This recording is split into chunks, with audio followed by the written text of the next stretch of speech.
Hello, my fellow Americans and the rest of the YouTube viewers. Tis I, TheRumpledOne. Okay, where was I? I had to take that call. Okay, once again, you've got somebody in police custody. They wind up with a broken neck and die, and no officers are held accountable or responsible for their death. And you wonder why people are shooting cops, assassinating cops. You wonder why. It's because they don't feel that the system is treating them fairly. Because you know, if you were transporting somebody and they wind up dying, you're going to face some kind of criminal charges, criminal penalty. But you see, that's only just one part of the story. See, the other part of the story is when we see elected officials, famous people, rich people, when they get caught red-handed, their hand in the cookie jar, video, evidence, nothing happens, or maybe a slap on the wrist. I mean, they can steal millions, if not billions of dollars from people, and maybe they get a slap on the wrist. But if a guy goes down and steals from the 7-Eleven, he's doing hard time. Do you see if there's something wrong with this picture? I mean, you've got Hillary Clinton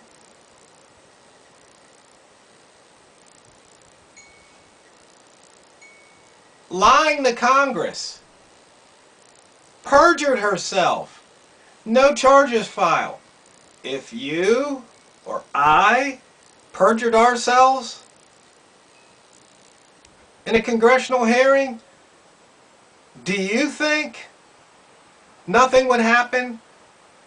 Or do you think they would throw the book at us? They would throw every law in the book at us. They would throw the kitchen sink at us. They would make sure that we were prosecuted to the fullest extent of the law. So maybe if you just think about this and try and put all the emotion to the side and just see if you can understand why somebody could get so mad that they go out and shoot a police officer just because.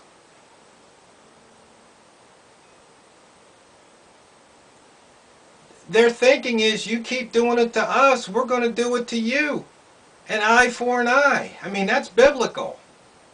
Once again, I am not condoning the behavior. I am not promoting the behavior. I am just trying to construct it in a way so you can understand why somebody might do that. Because to me, it's just despicable. And you wonder, and people wonder why black people fear the police? Because they don't want to wind up like Freddie.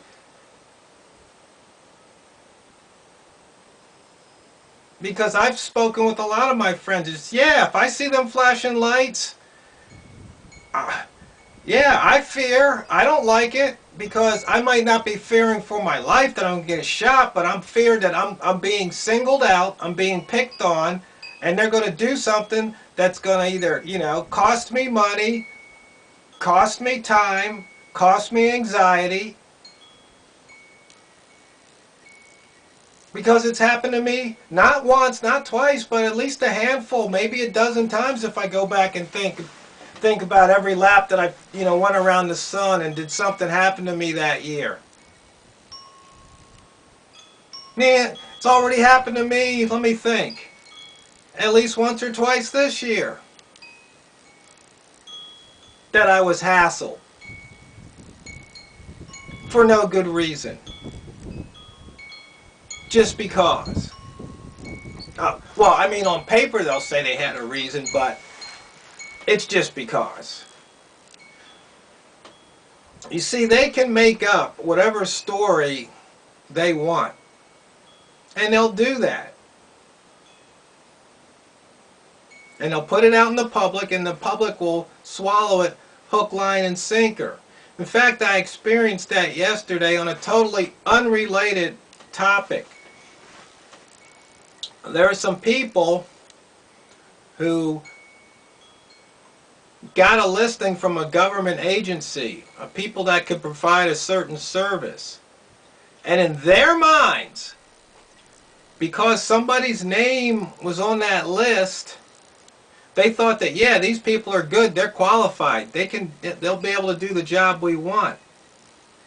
I had to point out to the people, I had to educate them and say, you know, to get your name on the list, you only have to do two things.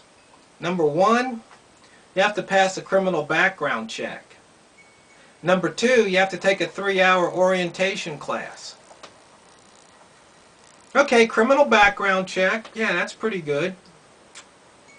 At least you know you're not going to be hiring a convicted felon. But that's a whole different story. Number two, you went to an orientation class. But does that mean you're any good? Does that mean you're qualified? No, it's just like when I got my contractor's license. I read the book for like 2 hours, 2 nights.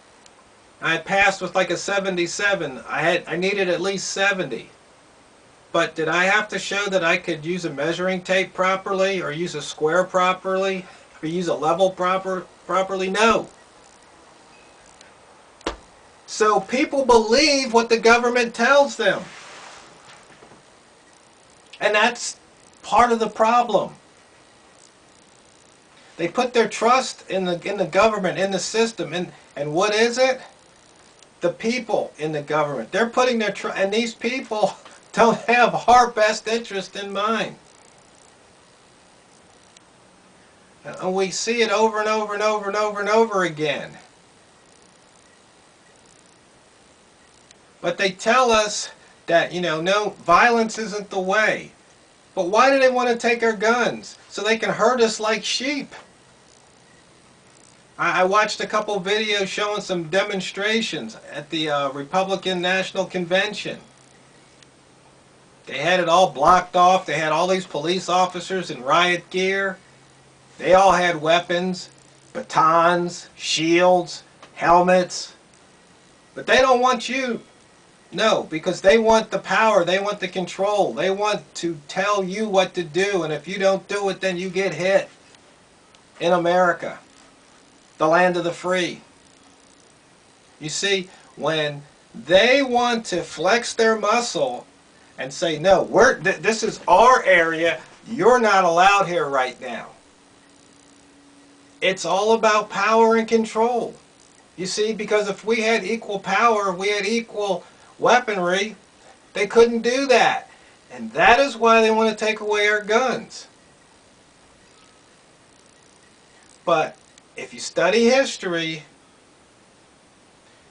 you'll understand why the Second Amendment was written. Why we the people,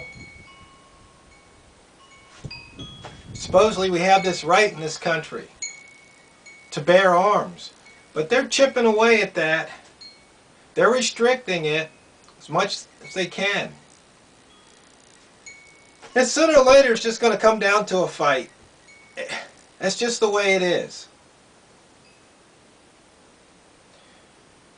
Maybe that time needs to be sooner rather than later. But it is time for you to wake up and smell the tyranny.